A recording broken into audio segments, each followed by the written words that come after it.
Institute का उन्होंने उद्घाटन किया। और आपको जानकर ये भी खुशी होगी कि नमो मेडिकल कॉलेज की जो आधारशिला है, आज प्रधानमंत्री इसका उद्घाटन कर रहे हैं। आधारशिला जब 2019 में रखी गई थी तब भी प्रधानमंत्री ने इसकी आधारशिला रखी थी, और आज ठीक 4 साल के बाद इस नमो medical education and research institute का वो उद्घाटन कर रहे हैं। कई बार प्रधानमंत्री और भारतीय जनता पार्टी की तरफ से इस बात को दोहराया जाता है कि जिस बात का कमिटमेंट एक बार प्रधानमंत्री कर लेते हैं, खासकर अगर वो बहुउद्देशीय योजनाएं, परियोजनाएं, शिलान्यास हो, तो उसका उद्घाटन भी खुद पीएम करने जाते हैं। ये इस सरकार के अपना मिजाज है काम करने का, और उसी मिजाज के तहत आप देख सकते हैं कि ठीक सिर्फ और सिर्फ 4 वर्षों में जनवरी 2019 में इस इंस्टीट्यूट का उन्होंने उनकी नींव रखी थी, और आज 4 साल के बाद खुद इस इंस्टीट्यूट का वो उद्घाटन कर रहे हैं। कुछ जानकारी आपको दे दें इस मेडिकल एजुकेशन और रिसर्च इंस्टीट्यूट के बारे में। तो ये जो मेडिकल कॉलेज है वो तकरीबन 35 एकड़ में फैला हुआ है। हमारे सहयोगी नितेंद्र सिंह वहाँ पे मौजूद हैं और वो लगातार इस बारे में रिपोर्टिंग कर भी रहे हैं कि 35 एकड़ में फैला हुआ ये मेडिकल कॉलेज है, और कुल जो लागत आई है इसको बनाने में वो 203 करोड़ रुपए की लागत आई है। तो 203 करोड़ रुपए की लागत से ये 35 एकड़ में फैला हुआ ये नमो मेडिकल कॉलेज है, जिसकी आधारशिला प्रधानमंत्री ने खुद जनवरी 2019 में रखी थी। और अगर बात करें इसमें छात्र छात्राओं की, फिलहाल दादरा नगर हवेली से 682 छात्र इसमें हैं, दमन और दीव से 272 छात्र इसमें पढ़ाई कर रहे हैं, गुजरात से 35 और दूसरे राज्यों से या फिर पूर्व सैनिकों और तटरक्षक कोटे के तहत जो सीटें होती हैं उनके तहत 92 छात्र इस कॉलेज में अभी इस वक्त पढ़ाई कर रहे हैं। और जैसा कि हमने कहा भी और हमारे सहयोगी नितेंद्र भी बता रहे थे कि ये जो हॉस्पिटल है, मेडिकल कॉलेज है, वो सिलवासा में मौजूद है, और सिलवासा में मौजूद होने का मतलब ये होता है कि दादरा नगर हवेली की जो आदिवासी समुदाय है, तकरीबन 43% आबादी दादरा नगर हवेली की वो आदिवासी समुदाय है। तो आप समझ सकते हैं कि ये सिर्फ एक भवन नहीं है जिसका कि फीता काटकर उन्होंने उद्घाटन किया है। ये खासतौर पर 43% आबादी वाले दादरा और नगर हवेली, दमन और दीव के जो आदिवासी समुदाय हैं, हम कह सकते हैं कि उनके बुलंद होते हौसले और उनके जो सपने हैं वो आज साकार हो रहे हैं। उनका ये एक प्रतीक है। हमारे सहयोगी नीरज सिंह भी ग्राउंड जीरो पे मौजूद हैं। नीरज, हम इन तस्वीरों में देख पा रहे हैं कि प्रधानमंत्री सिलवासा में मौजूद हैं, और 2019 में जिस मेडिकल कॉलेज की उन्होंने नींव रखी थी, आज ठीक 4 साल के बाद उसका वो उद्घाटन कर रहे हैं। स्वास्थ्य के क्षेत्र के लिहाज से आज का दिन कितना महत्वपूर्ण आप मानते हैं? देखिए, बिल्कुल काफी महत्वपूर्ण है। और अगर आप देखें असीम के जिस तरीके से यहाँ पर नमो मेडिकल कॉलेज है वो बनाया गया, क्योंकि इससे पहले यहाँ पर जो स्टूडेंट थे जो खासतौर से मेडिकल की पढ़ाई करना चाहते थे, उनको उस तरह की सुविधा यहाँ दमन में नहीं मिलती थी। उनको दूर जाना पड़ता था, या तो मुंबई जाना पड़ता था या फिर सूरत का रुख करना पड़ता था। और बड़ी संख्या में जो छात्र हैं, क्योंकि बहुत सारे छात्र ऐसे थे जो घरों से बाहर भी नहीं जा पाते थे क्योंकि उनकी आर्थिक स्थिति बहुत ज्यादा अच्छी नहीं थी। लेकिन अगर आप देखें कि अब जिस तरीके से यहाँ पर मेडिकल कॉलेज है, तमाम तरह की सुविधाएं यहाँ पर मौजूद हैं। इसके अलावा और सिर्फ आप मेडिकल कॉलेज ही ना देखें, यहाँ पर जिस तरीके से पिछले 5-6 सालों में इंफ्रास्ट्रक्चर पर काम किया है, यहाँ पर एजुकेशन को लेकर काम किया है। आज से 6 साल पहले मात्र 8 का कॉलेज यहाँ पर मौजूद था, लेकिन अब अगर आप देखें दमनदीप और दादरा नगर हवेली में बड़े पैमाने पर जो स्कूल हैं, कॉलेज हैं, वो खोले गए हैं। इंजीनियरिंग कॉलेज खोले गए हैं, फैशन डिजाइनिंग के कॉलेज खोले गए हैं। इसके अलावा स्किल डेवलपमेंट के तमाम इंस्टीट्यूट खोले गए। तो ये एक बड़ा बदलाव पिछले 5-6 सालों में यहाँ पर देखने को मिल रहा है। और ये मेडिकल कॉलेज और इसके जो हॉस्पिटल है, तो यहाँ की जो स्वास्थ्य जरूरत है उनको काफी कह सकते हैं कि बड़े पैमाने पर पूरा करेगा।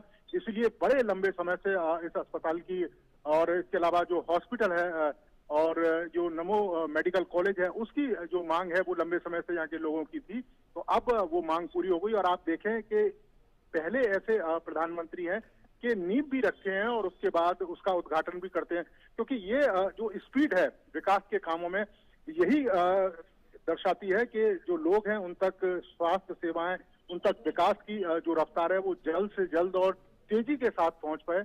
यही कारण है कि आप देखें कि प्रधानमंत्री ना केवल किसी भी चीज के निर्माण की आधारशिला रखते हैं, बल्कि लगातार अपडेट भी लेते रहते हैं ताकि वो जो काम है, विकास का काम है, वो जल्द से जल्द पूरा हो पाए। असीम। बिल्कुल बिल्कुल नीरज, आप बहुत ही महत्वपूर्ण बातें कह रहे हैं कि विकास की जो तमाम योजनाएं हैं वो कैसे धरातल पर उतर सके, वो कैसे मूर्त रूप ले सके। प्रधानमंत्री इस बात का बहुत ही खास ख्याल रखते हैं और इसी संदर्भ में आप समझ सकते हैं कि प्रधानमंत्री ने कहा है कि हम जिसका शिलान्यास करते हैं हम उसका उद्घाटन भी करते हैं।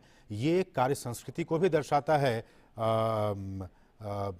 कि किस तरह से ये जो वर्तमान की सरकार है, केंद्र की मोदी सरकार, वो अपने काम के जरिए, और काम जब बोलता है तो यही हम कहते हैं कि इन तस्वीरों में आप देख सकते हैं, और ये कुछ अंदर की तस्वीरें, इस मेडिकल कॉलेज के अंदर की तस्वीरें, प्रधानमंत्री उन चीज़ों का मुआयना करते हुए। नीरज, जैसा कि हमने कहा कि ये एक कार्य संस्कृति है, भले ही विपक्ष कुछ भी कहे, राजनीति अपनी जगह है, लेकिन प्रधानमंत्री का अपना जो एक स्टाइल है काम करने का, कि हम जिस बात को लेकर कमिट रहते हैं, जिस बात को लेकर हम शिलान्यास करते हैं, हम उसका उद्घाटन भी करते हैं, ये उनकी एक अलहदा कार्यशैली रही है बीते 9 वर्षों में। देखिए, बिल्कुल अलग रही है और ये कार्यशैली आपको असीम गुजरात में देखने को मिलेगी। जब गुजरात के मुख्यमंत्री थे, किस तरीके से गुजरात मॉडल को उन्होंने पेश किया है पूरे देश के सामने, जिस तेजी के साथ गुजरात में डेवलपमेंट किया, उसी तेजी के साथ आप देखें कि पूरे देश में प्रधानमंत्री विकास के कामों को उसी रफ्तार से दे रहे हैं। और आप सिर्फ दमन, दादर, नागर या गुजरात, इन्हीं इलाकों को ना देखें, आप नॉर्थ ईस्ट में चले जाएं, किस तरीके से कनेक्टिविटी पर लगातार फोकस किया जा रहा है, किस तरीके से वहां पर रोडें बनाई जा रही हैं, जो काफी दुर्गम इलाके थे उन इलाकों को जोड़ा जा रहा है। जो लोग हैं वो आसानी से वहां पर पहुंच सकते हैं। बड़े पैमाने पर फ्लाईओवर बनाए जा रहे हैं, मेट्रो शुरू की जा रही हैं देश के अलग अलग इलाकों में, अलग अलग शहरों में। तो ये आने वाले समय में जो लोगों हैं उनकी जरूरतें हैं, और उसी जरूरत को ध्यान में रखकर विकास की रफ्तार को तेजी देना, ये कह सकते हैं कि प्रधानमंत्री की एक शैली है। और इससे कई सारे लाभ भी होते हैं असीम। अगर आप देखें कि जब आप किसी प्रोजेक्ट की नींव रखते हैं और उस प्रोजेक्ट को तेजी के साथ पूरा करते हैं, तो जो लागत है उसमें भी बचत होती है काफी। आप देखें कि पहले समय में जो प्रोजेक्ट होते थे, एक सरकार उनकी नींव रखती थी और कहीं 5 साल, 6 साल, 8 साल के बाद देखते थे कि वो प्रोजेक्ट पूरे होते थे। और कोई 100 करोड़ का कोई प्रोजेक्ट होता था तो पूरा होते होते वो 1000 करोड़ का पहुंच जाता था। यही कारण है कि प्रधानमंत्री उस तेजी के साथ निर्माण कार्यों को करते हैं, विकास के कार्यों को करते हैं कि एक तो समय सीमा में हो जाए, क्योंकि लोगों को परेशानी ना हो और जल्द से जल्द वो काम पूरा हो जाए। और जिन लोगों के लिए उस काम को पूरा किया जा रहा है, उन लोगों को जल्द से जल्द उसका लाभ मिल पाए और आर्थिक रूप से भी जो बचत है वो हो जाए। तो ये 3-4 चीजें रहती हैं और यही कारण है कि काफी तेजी के साथ प्रधानमंत्री ऐसे विकास कार्यों को करते हैं और उनमें लगातार रुचि लेते हैं, लगातार अपडेट लेते हैं कि कितना काम हो गया है, कितना बाकी है, क्या क्या मुश्किलें हैं, क्या क्या चुनौती हैं। और तमाम अगर मंत्रालयों से कोई मंत्रणा करनी होती है या कोई दिशा निर्देश देना होता है, तो वो भी दिशा निर्देश तेजी से देते हैं ताकि जो काम है वो जल्द से जल्द हो पाए। तो ये एक शैली है उनकी, और ऐसी ही शैली गुजरात में भी देखने को मिलती थी, जब गुजरात में विकास के जो कार्य हैं वो किए जाते थे, और अब पूरे देश में ये शैली देखने को मिल रही है। उसी तेजी के साथ आज भी आप देखें, देश के हर हिस्से तक जो विकास है वो पहुंच रहा है और उसी तेजी के साथ वहाँ कार्य भी हो रहे हैं। बिल्कुल, आपने देखा भी अब से कुछ देर पहले जब वो केरल में थे नीरज, हमने देखा किस तरह से विकास की जो कई योजनाएं हैं, परियोजनाएं हैं, उनका उन्होंने लोकार्पण किया, शिलान्यास किया और राष्ट्र को समर्पित किया। ये जो कार्यशैली है प्रधानमंत्री की, ये बहुत ही महत्वपूर्ण, और ये हम कुछ खास तस्वीरें दिखा रहे हैं अपने दर्शकों को। जब प्रधानमंत्री आगंतुक पुस्तिका में अपने विचार भी रखे, जब वो इस मेडिकल कॉलेज के अंदर गए और उन्होंने जो आगंतुक पुस्तिका, विजिटर्स जो बुक होते हैं ना, उस विजिटर्स बुक में उनके क्या कुछ विचार हैं इस नमो मेडिकल कॉलेज को लेकर, अपनी दिल की बातें, अपने मन की बातें उन्होंने इस आगंतुक पुस्तिका में लिखने का काम किया। हम कुछ जानकारी, नीरज हमारे साथ बने रहिए, हम कुछ जानकारी अपने दर्शकों को दे दें कि ये जो नमो मेडिकल कॉलेज है, ये इसलिए भी खास हो जाता है क्योंकि केंद्र शासित प्रदेश जो हमारा दादर नगर हवेली है और दमन और दीव, यहाँ पे ये इकलौता ये एक मेडिकल कॉलेज है। और इसलिए भी जब सिर्फ और सिर्फ यही एक मेडिकल कॉलेज होने से आप समझ सकते हैं कि यहाँ के आसपास के जो लोग हैं उनके लिए ये नमो मेडिकल कॉलेज उनके लिए एक उम्मीद की किरण बनकर आई है। उनके जो आकांक्षाएं हैं उनका वो प्रतीक बन गया है, क्योंकि यहाँ 43% आदिवासी आबादी बसती है और आदिवासियों के स्वास्थ्य में किस तरह से सुधार हो, इसको भी ध्यान में रखते हुए इस नमो मेडिकल कॉलेज की स्थापना की गई है। और आपको हम ये भी बता दें कि जब आप गुजरात जाएं, गुजरात के सूरत में डायमंड सिटी के नाम से सूरत को कहा जाता है। सूरत से जब आप दादरा और नगर हवेली की तरफ बढ़ेंगे तो जो सड़कें जितनी लंबाई और चौड़ाई सूरत में आपको दिखेंगी, धीरे धीरे वो फिर नैरो होती चली जाती है जब आप टुवर्ड्स दादरा और नगर हवेली की तरफ जाते हैं। लेकिन उम्मीद की जो सड़कें हैं वो यहाँ पे नैरो नहीं हुई है, वो यहाँ चौड़ी हुई है। खासकर मेडिकल हेल्थ के लिहाज से बहुत ही महत्वपूर्ण आज का ये दिन। और जैसा कि हम कह रहे हैं कि बीते 9 वर्षों में भारत में, ये तो एक एग्जाम्पल है, लेकिन बीते 9 वर्षों में भारत में स्वास्थ्य सेवा की स्थिति लगातार और भी अच्छी हुई है। स्थितियां लगातार बेहतर होती जा रही हैं। हम जानते हैं कि प्रधानमंत्री ने ग्रामीण आबादी तक जो स्वास्थ्य सेवा है वो कैसे पहुंचे, वो सुनिश्चित हो सके, उसमें और भी सुधार के कई पहल की शुरुआत की गई है। जैसे आप जानते हैं कि आयुष्मान भारत योजना है, जिसका मकसद ही है कि 500 मिलियन से अधिक लोगों को एक स्वास्थ्य कवरेज प्रदान करना। और ये भी अपने आप में काफ़ी महत्वपूर्ण जानकारी है कि भारत, जब हम कहते हैं कि यहाँ पे जो स्वास्थ्य क्षेत्र है वो बाकी देशों के मुकाबले वहाँ जो खर्चे होते हैं, नीरज, ये भी अपने आप में काफ़ी महत्वपूर्ण है।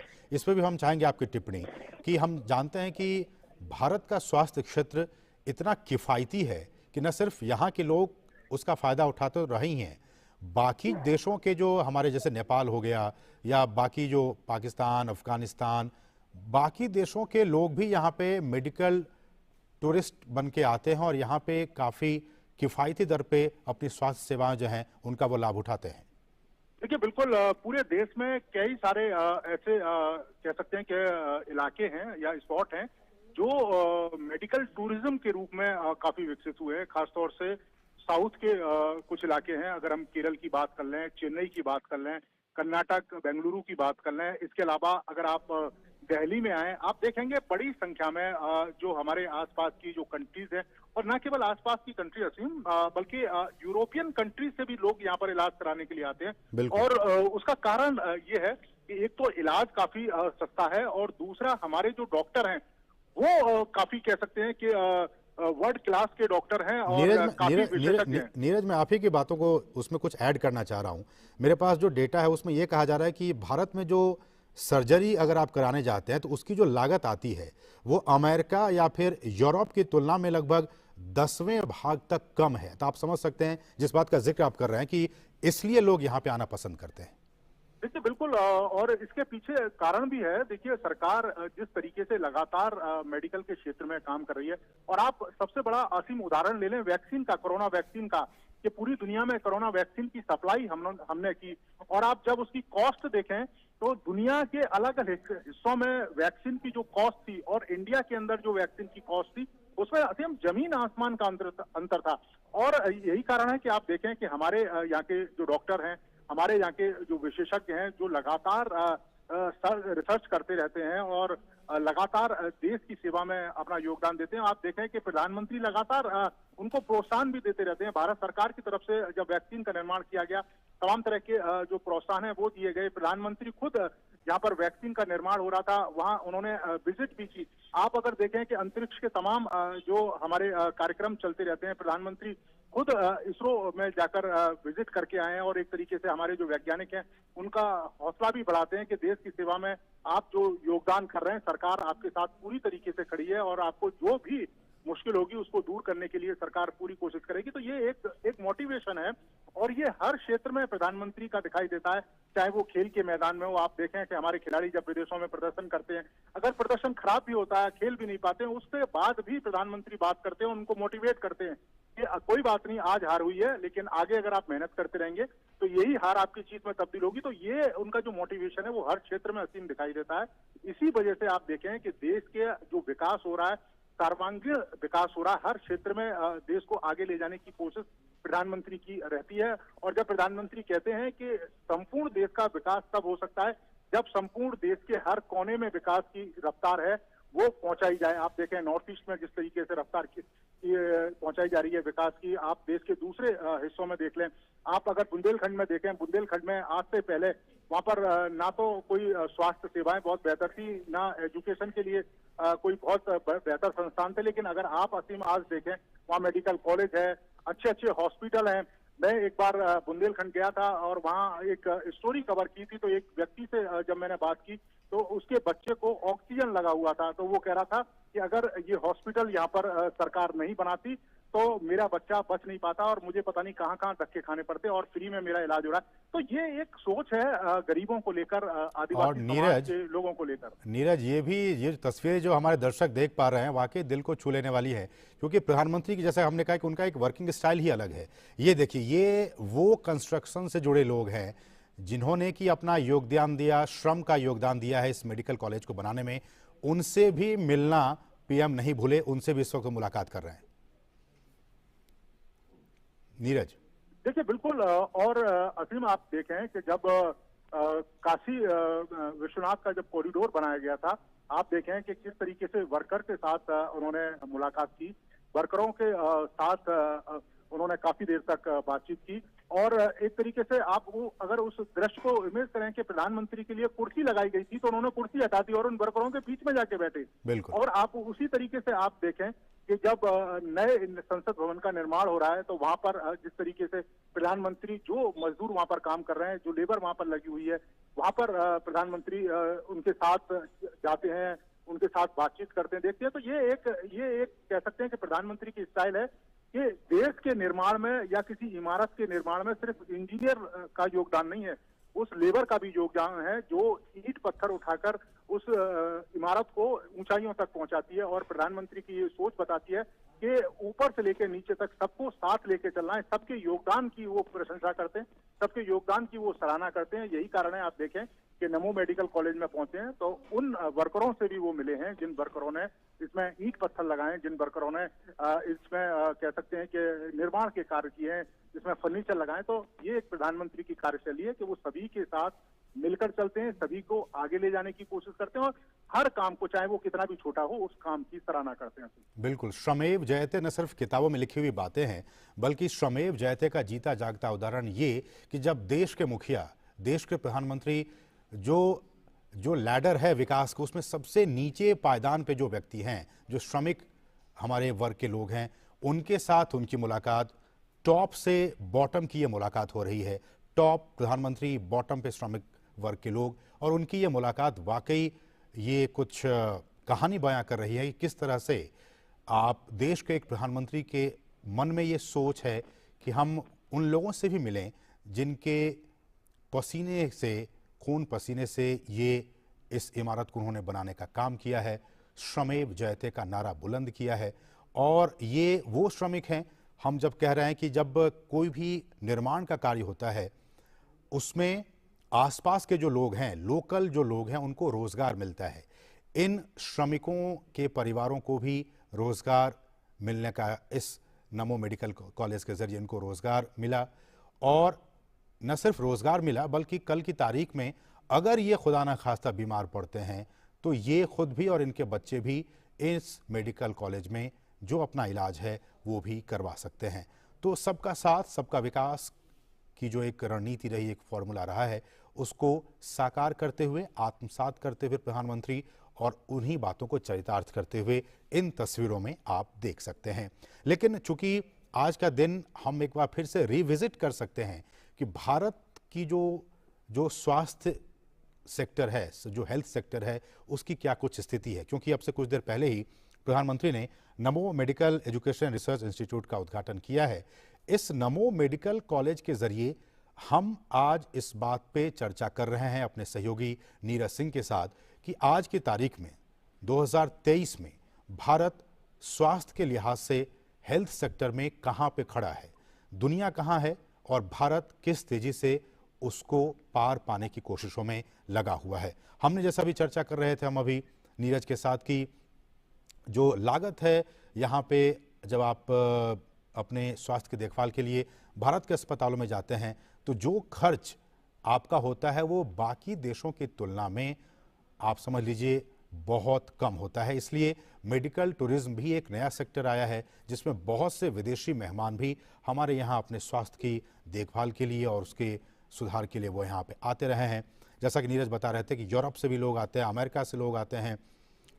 दूसरी बात ये आती है कि जब हम हेल्थ सेक्टर की बात करते हैं, हेल्थ सर्विसेज की बात करते हैं, स्वास्थ्य सेवाओं की बात करते हैं, तो इसमें क्या क्या आता है। स्वास्थ्य सेवाओं में अस्पताल तो है ही, उसमें लगे हुए जो चिकित्सा उपकरण हैं वो आते हैं, जो टेस्ट्स होते हैं, नैदानिक परीक्षण वो होता है, आउटसोर्सिंग इसमें है, टेलीमेडिसिन है, ई संजीवनी हमने आपने सुना अभी कोविड के दौरान, टेलीमेडिसिन, चिकित्सा पर्यटन जिसका कि हम अभी जिक्र कर रहे थे, हेल्थ इंश्योरेंस है, चिकित्सा उपकरण, ये तमाम चीज़ें स्वास्थ्य सेवाओं में सम्मिलित हैं। और साथ ही साथ अगर हम 2020 की स्थिति की बात करें तो 2020 में जो भारत का जो चिकित्सा पर्यटन का बाजार था वो 2.89 बिलियन अमेरिकी डॉलर का था।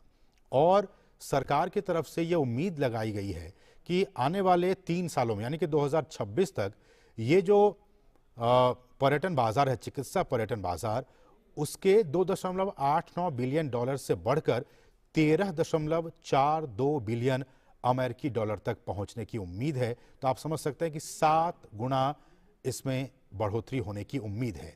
और जो टेलीमेडिसिन है वो भी 2025 तक उसमें भी 5.5 बिलियन अमेरिकी डॉलर तक पहुंचने की उम्मीद है। तो नीरज, ये कुछ आंकड़े हैं, मुझे लगा कि आज के दिन में ये आंकड़े हम अपने दर्शकों के साथ साझा करें कि किस तरह से जो हमारा पर्यटन बाजार है, चिकित्सा पर्यटन बाजार जिस पर कि हम चर्चा कर रहे थे, आने वाले सिर्फ 3 सालों में अभी लगभग 3 बिलियन अमेरिकी डॉलर है, वो बढ़कर 13.5-14 बिलियन अमेरिकी डॉलर तक पहुंचने की उम्मीद जताई गई है सरकार की तरफ से ही। देखिए बिल्कुल असीम, आप एक और उदाहरण है उसके द्वारा समझ सकते हैं कि जिस समय पूरी दुनिया में कोरोना ने दस्तक दी थी और भारत के बड़े पैमाने पर कई सारे इलाकों में जब कोरोना फैला था तो आप देखें कि हमारे पास उसकी टेस्टिंग की सुविधाएं भी मौजूद नहीं थी। हमारे पास